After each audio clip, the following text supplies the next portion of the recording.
Hello and welcome to another College TF review. Today we'll be taking a look at the Kingdom Core class Megatron.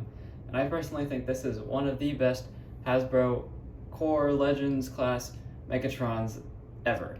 I think he's really well done. I think his paintwork is awesome.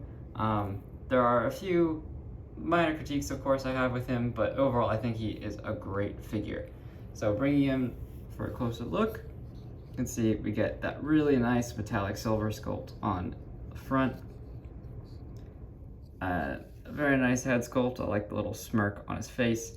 Of course, this is part of the Kingdom line, so it's inspired by his Earth tank mode, that being reminiscent of an M1A1 tank. I think overall, he's got some nice sculpted in detail throughout. Those silver fists are neat.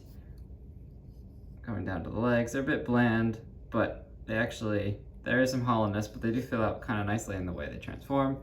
Again, you know, these figures are on the cheapest end of Hasbro products, being around the $10 range. So I think for the money, you're getting actually a good bit, given the amount of paint here. Honestly, this is more than they've put on some deluxe classes in the past. So a pretty nice figure overall. Taking a look at his extra accessory he comes with, that being a very G1 inspired handgun, similar to Megatron's original alt form. I think this is kind of a fun accessory to include. It also does fill out the tank form, adding the barrel to the gun. I think it's kind of a neat accessory. Goes along nicely. Turning to articulation here, Megatron does have his head on a swivel joint, so you can look left to right. No up and down movement there. Then at the shoulders, we do get out to 90, just to move the gun out of the way on this side. It's on a ball joint, so that can also go forward, backward. And then we get 90 at the elbow, and then nothing at the wrists. This one you can move due to transformation, but it's not really much of a play feature. Then he of course has his arm cannon, which is mounted on a swivel joint, that due to transformation. And then coming down here, he actually does have waist rotation. This is due to transformation, but it's in a great spot for posing him as a robot, so that makes for some great articulation there. Then we don't get any kind of ab crunch, of course, that being largely absent from any Hasbro release up until you get into Masterpiece. We do get a ball joint at the thigh, so you can kick out to just past 90, kick forward to a little past 90, and then can kick back until he hits his tank backpack.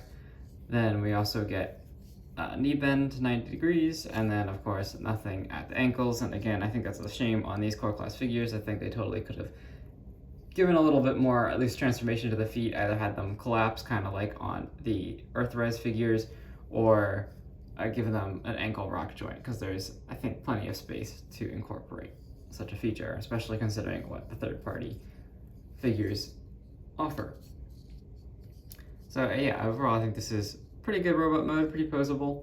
Bringing him in for some size comparisons with my previously reviewed Kingdom Core Class Optimus Prime, I think they size up very well together. Definitely a lot of fun, have these guys dueling around. Again, I think these Core Class figures are great for the intro collector, or in the scenario such as mine where space is limited, that being in a college dorm in this case, or apartment. I think they're great little figures. They definitely look great on the shelf, and they are a ton of fun to fiddle around with. So on to transformation. So you will need to use his accessory here.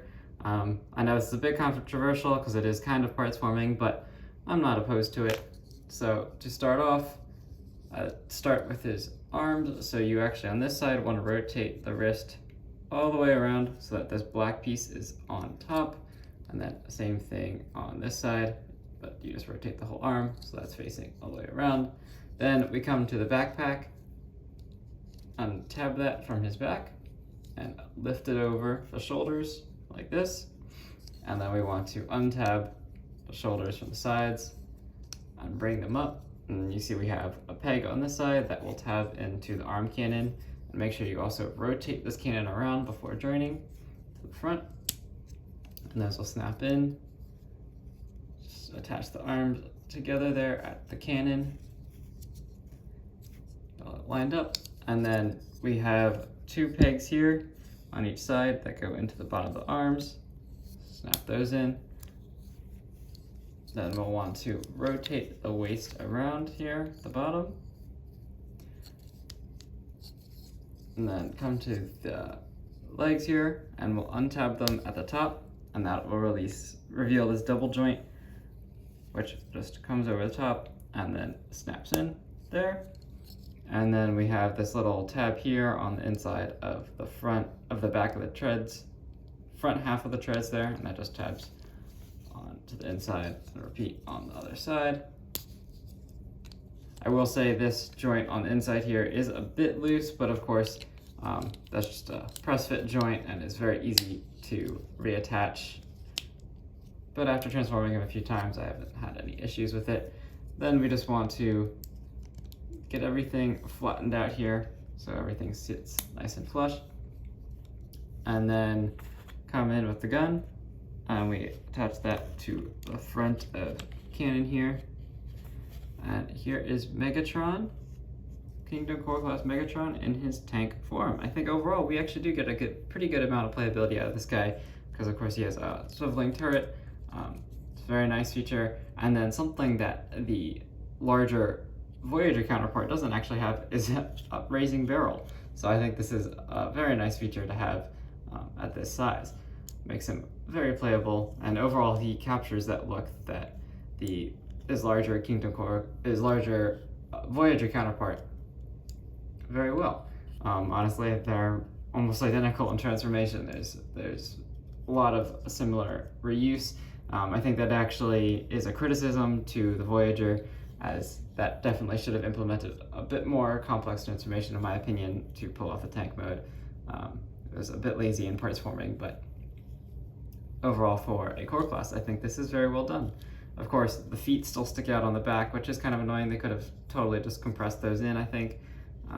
But overall, we do get some nice paint apps here, silver on the tread detail. And then, of course, you kind of see Megatron on the bottom there, but I think he looks pretty good overall. He's definitely a fun little figure.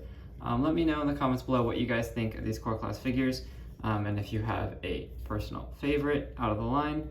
If you are also a collector of core class and Legends figures, stay tuned for more reviews. I definitely have plenty more core class figures from the modern releases as well as older ones in the collection, and I will get around to maybe doing a throwback video from some of the Transformers that got me into collecting in the near term.